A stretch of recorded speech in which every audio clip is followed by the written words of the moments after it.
So welcome to the latest edition of Over the Fence. I am your host, Teresa Metcalf, and I am extremely excited to introduce today's fellow tortilla enthusiast and, more importantly, the host of EntreLeadership, Alex Judd. Alex, thank you for being here. Thank you for taking the time to be a part of Over the Fence and be on here sharing your words of wisdom with the Kerrville community. I'm so grateful to you for having me on, and I'm really excited about this conversation. Thanks so much, Teresa. So I just want to give you the opportunity to share with our community and our audience your journey. I've always found it interesting how people end up where they are in their current part of their journey. So if you wouldn't mind sharing how you came to be a part of EntreLeadership. Yeah, it's a little bit of a long one, which is kind of crazy because I'm only 28 years old. But in second grade, I vividly remember, and my mom remembers this too, she was folding laundry, and I told her, I said, man, I don't think I really want to be a motivational speaker, but I think it would be really cool to be a motivational teacher someday. In second grade, it's like, what kind of second grader says that statement? But that's what I said, and she just looked at me and she said, well, you should go do some stuff first. And that was great advice. And so that was kind of always in the back of my head. Growing up, I loved absolutely listening to guys like Zig Ziglar and John Maxwell. Like, those guys were my rock stars. They were my heroes, and grew up listening to and watching those types of speakers and communicators, and really enthralled by effective communication growing up. But then going to college, I honestly really just loved work in college and really needed to find a way to keep myself busy. I have trouble sitting still, so I just found things to do. And I wish I could say it was intentional, but it was honestly more trial and error. I went and interned for the Texas House of Representatives. I did a political consulting internship. I did a corporate consulting internship. I worked for a startup, and the whole time, I didn't really know what I was doing, but what I'm so grateful for now, looking back at it, is that I was learning all the things I either didn't want to do or that weren't quite exactly what I wanted to do. And out of kind of that whole process, on the other side of college, I ended up working with a leadership development group that was associated with the church. And it was in that season in college and right out of college that I started listening to the EntreLeadership podcast every single Monday. And I just loved it because it was equal parts inspiration and practice, and it was something that I could take action on. And the host at the time was Ken Coleman, and I just, like, that guy was a rock star to me. He was, I mean, like, forget who's on American Idol, forget who's on Monday Night Football. I want to talk to Ken Coleman was my thought process. And I remember, it's crazy because I would listen whenever I was running.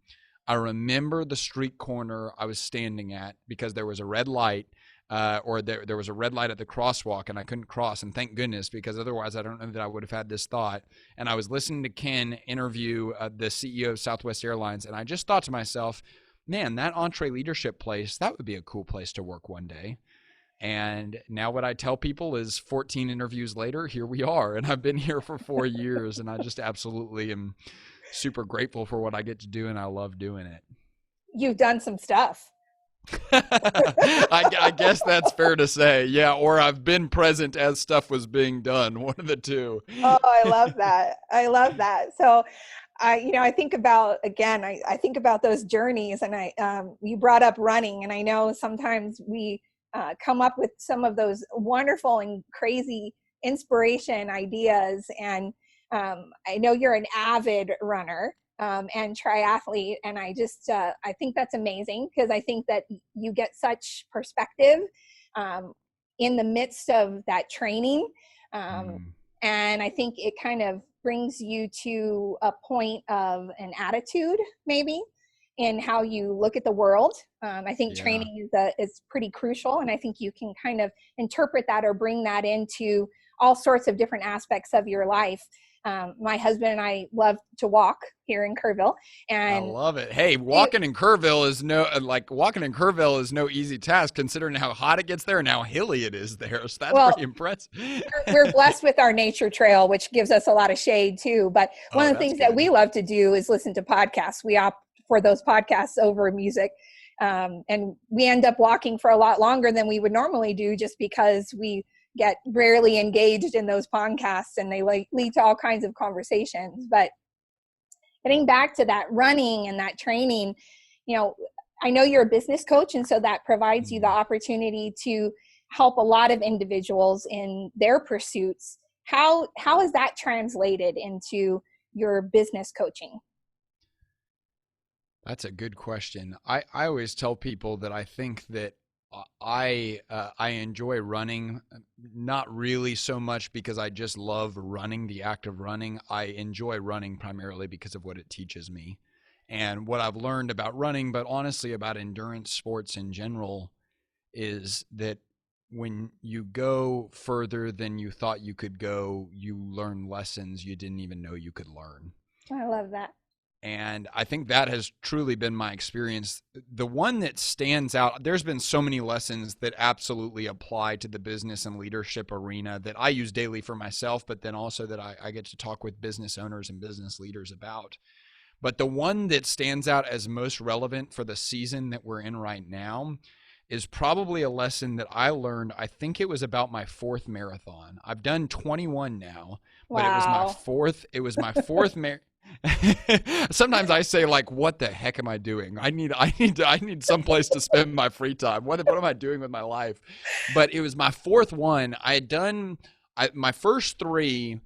They had gone well, but I had always hit a mile 22 or 23 and always had to walk just a little bit. And the challenging part about distance running is once you walk once, you never just walk once. Yeah. Because once you walk once, and there's a parallel in this wasn't even going to be the lesson that I was talking about, but once you walk once, like you get the mental idea in your head that I am the type of person that walks.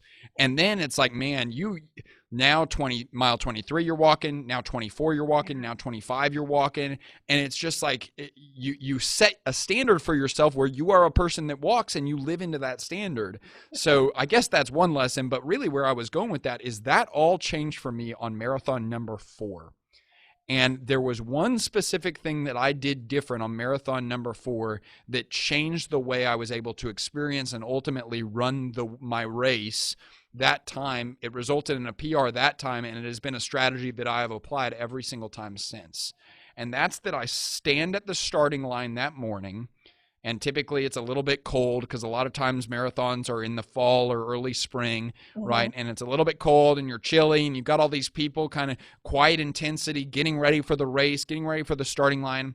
And marathon 1, 2, and 3, I would sit there at the starting line. I would think, this is going to be awesome. I'm going to run a marathon today. This is going to be great. Here's what I did different on marathon number 4. I sat there at the starting line and I just said, in about 3 hours, this is really going to suck. In about 3 hours, I am absolutely going to hate my life. I'm going to wish that I wasn't doing this. My legs are going to hurt. My body's going to hurt. I'm going to want nothing to do with this race. And that's okay. And I'm going to keep going anyway. And what I learned is that when I got to mile 23 and it sucked and my legs hurt and my body hurt and I didn't want to do it anymore, I got to that point in the race and I said, well, this is exactly what I expected. So I'm going to keep moving forward. I heard a quote once that said that unspoken expectations are front-loaded resentment. And I think that that is absolutely what we're talking about here, is that if I don't properly set my expectations, then I'm going to be blindsided by a really tough reality that isn't going according to plan. And I'm going to be flabbergasted. I'm going to start walking. Boy, I think the same is true for business today. You didn't get in business because it was going to be easy. You didn't get in business because you knew you were going to draft a perfect 10-year plan and everything was going to go exactly according to plan. You got in business because you knew there were going to be hoops and hurdles and things that you had to jump over and hills that you had to climb and incredible challenges and pandemics, global, worldwide pandemics. And you just knew, like, okay, that's part of the game. That's part of what I'm doing this, and I'm going to keep moving forward anyway. So I think that's the big lesson that I'm learning right now that connects to running is proper expectation setting, Teresa. And I think, I just got finished listening to, I think it was episode 370 with John Eldredge, and man, did that impact me. I think I probably have listened to it twice now, just because there Oh, was so much in that just individually, but specifically for the businesses as well. And it was all about colossal failure, I think, or no, I'm sorry, the cost of leadership. But what it really impacted me during that was talking about failure. And you hit on a couple of those things that were in the midst of that podcast that I just was totally taken aback by,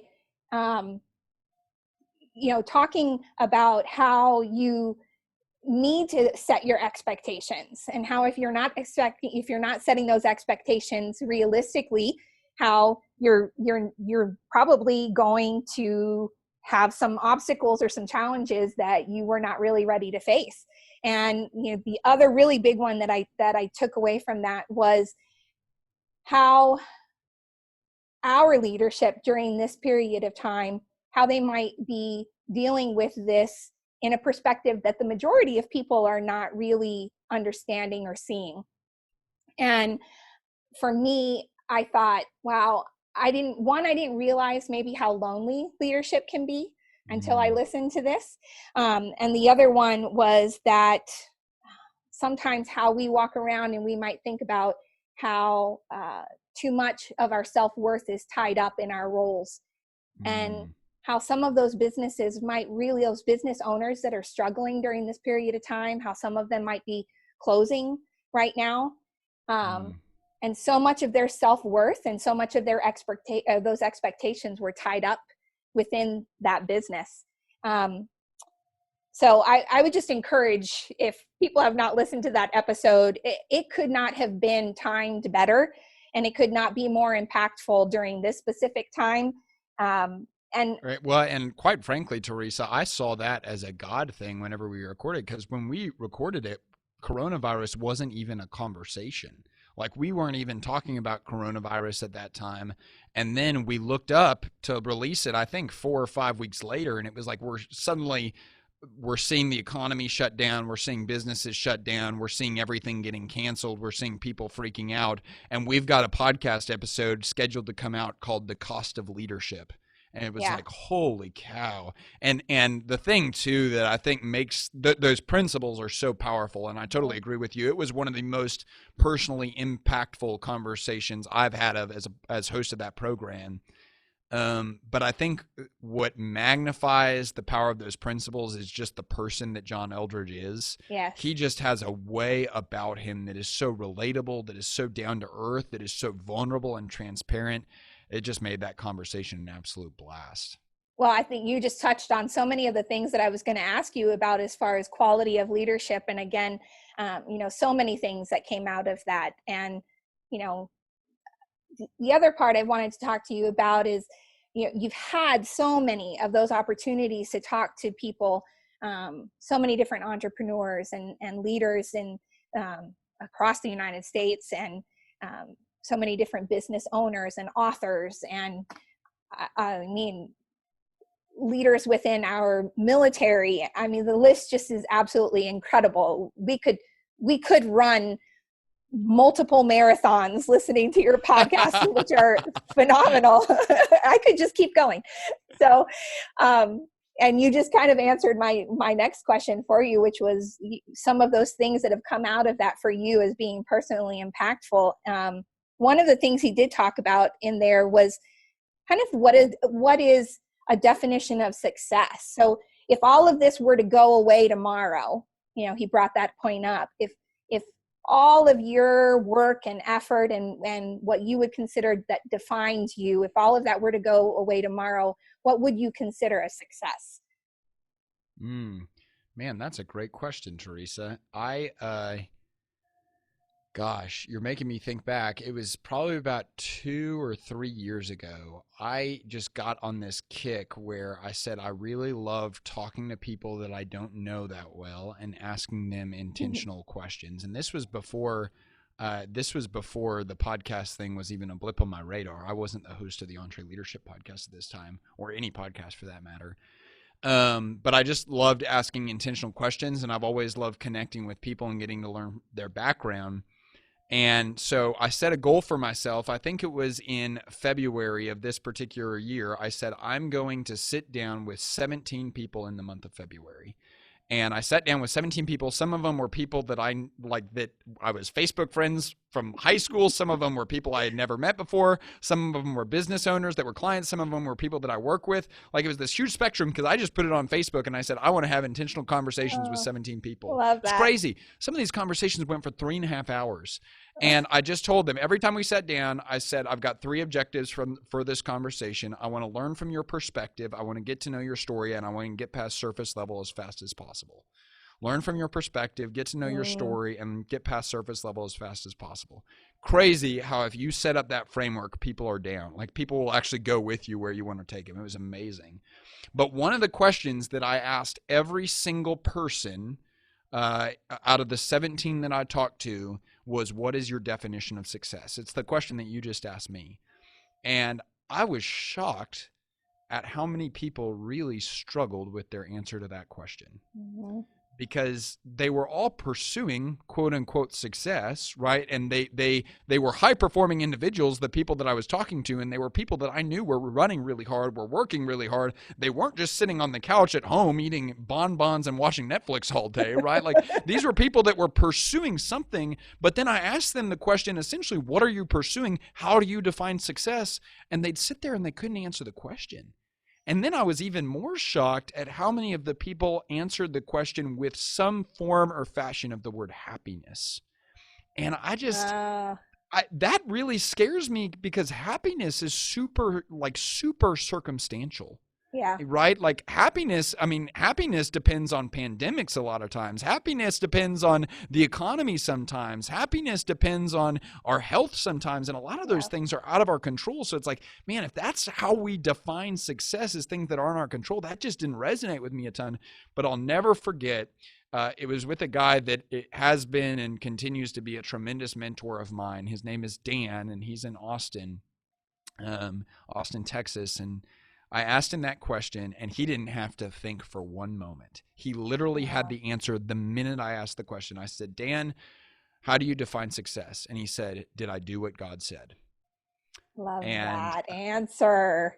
And exactly. And that just hit home with me so much, because it's like, did I do with what God said, either in God's word being the Bible, right? Or did I do what God said being like what I felt was the right thing that I was called to in that situation? And, that's kind of a credo that I try to live my life by now, is do the next right thing and let the chips fall where they may. Because that's what I can control, is, did I fall under God's calling for my life, for my responsibilities, for what I'm supposed to steward? And regardless of what you believe, we all believe in some higher truth. We're living for some reason. And so did you live in alignment with that higher truth? And if you did, then boy, I would consider that day, that hour, that moment, that decision a win, and I would consider that a success. And I love that you brought it down even that granular, that moment, that second, that hour, because life changes so quickly in the midst of all of this that we've seen. It can be just that instant. And so I think that for me, that's very powerful. And I love that answer. I absolutely love that answer, because I have things all around me that say, choose happiness and choose to be happy. And that's always been my thing, right? Surround myself by those things that make me happy. And a lot of those things are not things, they're moments, they're people. But that's right. What I always think of is, it's like, man, if happiness was my definition of success, then why would I not just eat ice cream all the time? Or tortilla chips. Or tortilla chips. Chips and salsa. Yeah, it's like, well, if that's success, then I've got success figured out, right? But it's like, we all know that we're responsible and called to something bigger and greater than that. And so that means that our definition of success should reflect those things that are bigger and greater. Absolutely. So, and that brings me to really my last question for you, and the one that I try to ask everybody, specifically during this time, to try to get people thinking, not just about this time, but for a longer and bigger picture. And that is, in the midst of crisis moments, because it's not just the pandemic, you've talked about that. What and this came actually, I kind of reformatted this question based on a post that you did yesterday on your 31 questions, because I thought, you know what, that's a much better way to ask that question, which is, what lesson are you learning in this season? So Alex, one of your 31 questions, what lesson is the lesson that you're learning in this season? I would say that's a great question, but I feel like that would be conceited, so I'm not going to say that, Teresa. Oh, come on. It was right as everything with coronavirus was really starting to ramp up, and it was starting to become less of just this thing that's on the news that we're not really affected by, and more something that it's like, okay, this is real, and this is unlike anything any of us have ever experienced before. It was in that season that I was reflecting one morning just on the position that I've found myself in as we kind of entered into all of that. And I just realized, like, in the areas that matter most, I was operating from a position of great strength, and I consider myself very blessed. And I was very grateful for that. And I looked at the fact that, like, my family is happy, healthy, and whole right now. I look at my financial position. I'm doing okay right now. I don't have any debt because I've followed this guy named Dave Ramsey, who's pretty smart, right? Yes. And I look at the company that I work for and my career that I'm following right now. And thankfully, the company that I work for is operating from a position of strength and stability. And I look at my social life, and I'm very relationally connected right now, which I'm super grateful for. And I just looked around and I was like, man, I am just so grateful, because all these areas where I feel like I've got some strength in this season, I know not everyone has that. And it was literally that morning, I was reading. The way I'm kind of doing my Bible reading right now is I'll read a chapter in like the ESV translation, and then I'll read that exact same chapter in the Message translation of the Bible. And I was reading Eugene Peterson's Message translation of this chapter in Romans. And the phrase that just absolutely got seared into my soul that morning is the phrase, strength is for service. And I realized, like, yes, I am very strong right now in a lot of these areas, and I should be grateful for that, and I should consider those blessings that are certainly not of things that are in my control, but are way bigger than me. But I should recognize that that strength is not for me. And your strength, Teresa, is not for you. Our strength is for service. And so, man, I've been trying to live into that standard for myself for the past 5 or 6 weeks. And I will tell you, I hope that it's blessed other people. I know that it's blessed me to know that the areas where I am strong, those are not for me. Those are for serving and building into and pouring into and investing in the lives of others. So strength is for service is what I'm learning right now. Well, your strength in your service has most definitely impacted me. It's impacted, I can tell by the people that are following you and the messages that you are putting out there. It absolutely has been inspiring for me. It's given me a completely different perspective on so many different levels. I can give a list of so many different things, snapshots on my picture, my pictures on my phone of things that I refer back to. I just cannot sing your praises enough about the inspiring words and the words of wisdom that you've provided, not even prior to this, but especially during this. You provide such an optimism and an inspiration. So if people are not tuning in to EntreLeadership on their runs or their walks or whatever it is that you're doing, you definitely need to look into that. So I just want to say thank you. This has just been an incredible thing for me to be able to have the opportunity to talk to you. You're kind of one of those stars for me, I guess I would say. And I feel like all these people are like, yeah, I got to talk to my personal hero. And you and the Dave Ramsey family and your podcast has been a true inspiration for me. So thank you for giving me the opportunity, and thank you for allowing me the opportunity to pass this on to my community. Well, Teresa, I'm so grateful to you for your time, for the way that you're stepping up to send a message of hope and leadership into your community. And I want to let everyone know in Kerrville that we're rooting for you here from Nashville, Tennessee. If we can ever help you in any way, please let us know. Thanks so much, Teresa. Thank you.